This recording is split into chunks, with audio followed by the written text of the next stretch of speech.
बिहार में जो नीतीश कुमार नहीं कर पाए, क्या उनके बेटे निशांत कुमार करेंगे? क्या बिहार में नई तरह की राजनीति का आगाज करेंगे निशांत कुमार? क्या बिहार के पहले आध्यात्मिक सीएम बनेंगे निशांत कुमार?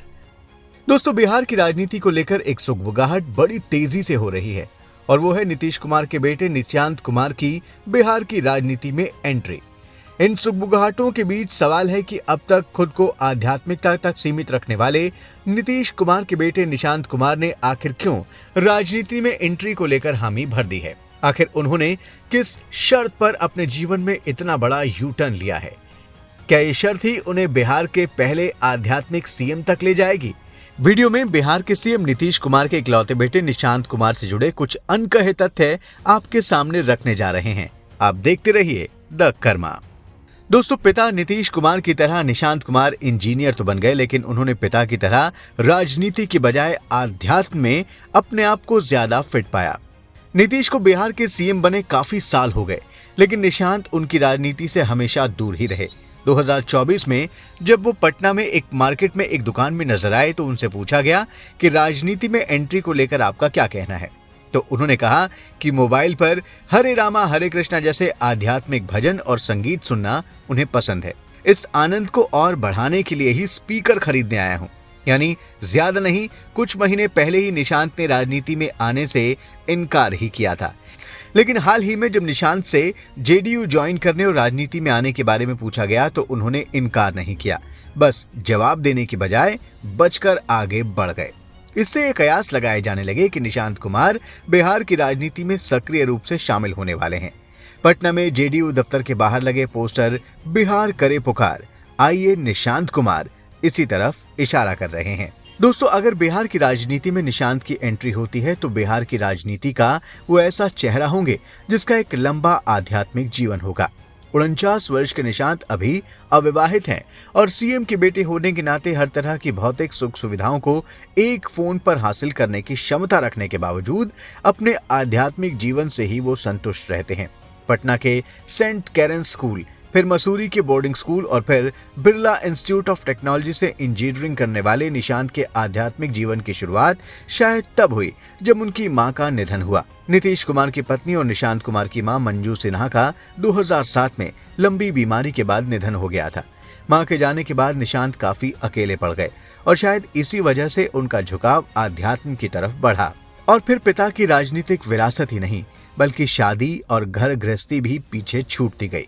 दोस्तों, एक बात और, मां के निधन के अलावा निशांत की आध्यात्मिकता का कारण उनकी जैविक विरासत भी रही है। आपको शायद ये जानकर काफी हैरानी होगी कि खुद नीतीश कुमार भी एक समय आध्यात्म में काफी रुचि रखते थे और ओशो के बहुत बड़े प्रशंसक थे। कहा तो ये भी जाता है कि बंबई में ओशो से मिलने गए नीतीश कुमार की उनसे मुलाकात हो गई होती तो शायद वो राजनीति में ही ना होते। नीतीश कुमार के दोस्त डॉक्टर उदयकांत ने अपनी किताब नीतीश कुमार अंतरंग दोस्तों की नजर से में उस दौर का जिक्र किया है। बंबई में सिर्फ 2 व्यक्ति ही नीतीश कुमार के आकर्षण का केंद्र हुआ करते थे, जॉर्ज फर्नांडिस और आचार्य रजनीश यानी ओशो। बंबई पहुंचने पर नीतीश इन्हीं दोनों से मिलना चाहते थे। सबसे पहले उन्होंने ओशो को चुना और ओशो के एक करीबी के साथ पंडर रोड स्थित वुडलैंड्स अपार्टमेंट पहुंच गए। वहां पहुंचने पर ओशो का मैनेजमेंट इतना सख्त था कि उस दिन मुलाकात नहीं हुई।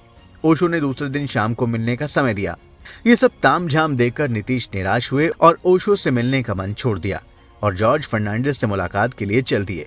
ये वो पल था जब नीतीश के जीवन की लाइन बदल गई। उन्होंने आध्यात्म को पीछे किया और राजनीति के प्रति खुद को समर्पित कर दिया। लेकिन दोस्तों, पिता नीतीश की तरह निशांत के लिए आध्यात्म को छोड़ने की नौबत नहीं आई। वो 2007 से ही अपने आध्यात्मिक जीवन में लगातार आगे बढ़ते रहे। कहा जाता है कि उनके एक आध्यात्मिक गुरु भी हैं जिनके सानिध्य में वो ध्यान, साधना आदि भी करते हैं। अब कहा जा रहा है कि आध्यात्मिक साधना के साथ वो राजनीतिक साधना भी करेंगे और इसमें कोई विरोधाभास भी नहीं होगा, क्योंकि वो आध्यात्म के उस स्तर पर पहुंच गए हैं कि राजनीति उनकी आध्यात्मिक उन्नति में कोई खलल नहीं डाल पाएगी, बल्कि खुद राजनीति आध्यात्म से नियंत्रित होकर ज्यादा खिल जाएगी। दोस्तों, शायद नीतीश कुमार को भी इसी पल का इंतजार था। यहाँ एक और बात गौर करने वाली है कि जेडीयू में कभी ललन सिंह, कभी आरसीपी और कभी पीके तो कभी उपेंद्र कुशवाहा का उभार हुआ, लेकिन उत्तराधिकारी के नाम पर नीतीश ने कभी मोहर नहीं लगाई। शायद उनके दिल में ये बात रही होगी कि कभी उनके बेटे का मन बदल जाए और वो राजनीति में आने की हामी भर दे। दोस्तों, ऐसा होगा तो ये बिहार में एक नई तरह की राजनीति का आगाज होगा, जहां कोई व्यक्ति आध्यात्म नियंत्रित राजनीति करेगा। युवावस्था में नीतीश भी ओशो से मुलाकात कर शायद ऐसा करना चाहते थे, लेकिन देव योग से नीतीश और ओशो की मुलाकात नहीं हो पाई। लेकिन अब निशांत बिहार के लिए शायद वो कर पाए जो नीतीश नहीं कर पाए। दोस्तों, आध्यात्म के प्रति झुकाव रखने वाले नीतीश कुमार के बेटे निशांत की राजनीतिक एंट्री की संभावनाओं को लेकर आप क्या सोचते हैं? कमेंट बॉक्स में जरूर लिखें। इस वीडियो को लाइक और शेयर करें, चैनल को सब्सक्राइब करें और नोटिफिकेशन के लिए बेल आइकन दबाना बिल्कुल ना भूलें। धन्यवाद।